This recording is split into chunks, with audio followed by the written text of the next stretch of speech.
Selain itu, Bambang Eka Cahyawidodo, ahli yang dihadirkan oleh tim hukum Anies Mohaimin, menyatakan KPU telah melakukan pelanggaran prinsip kepastian hukum karena membiarkan Gibran Rakabuming Raka terus mengikuti tahapan Pilpres. Karena menurut ahli tim Anies Mohaimin, keputusan MK saja tidak cukup menjadi landasan menerima pendaftaran Gibran.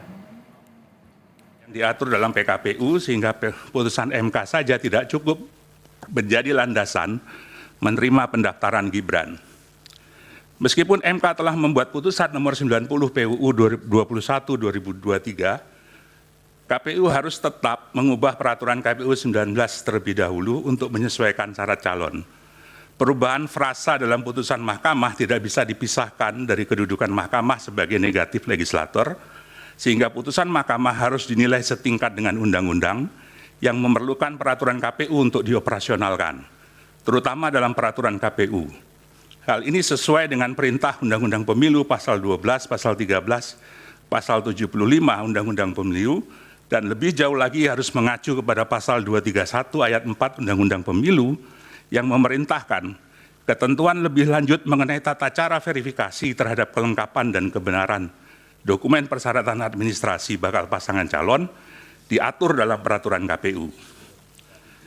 Peraturan KPU atas pendaftaran Gibran adalah kesengajaan terhadap pelanggaran kepastian hukum.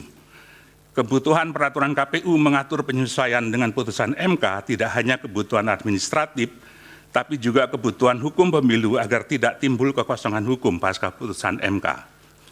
Perubahan PKPU 19 menjadi PKPU 2023-2023 yang telah sesuai dengan putusan Mahkamah Konstitusi telah melewati batas akhir terhadap pendaftaran paslon dan verifikasi dokumen pasangan calon.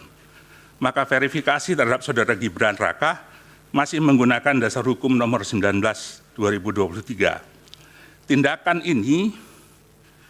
Tindakan Komisi Pemilihan Umum membiarkan Raka Gibran terus mengikuti tahapan pencalonan dalam proses pendaftaran dari verifikasi bakal pasangan calon merupakan pelanggaran terhadap prinsip kepastian hukum.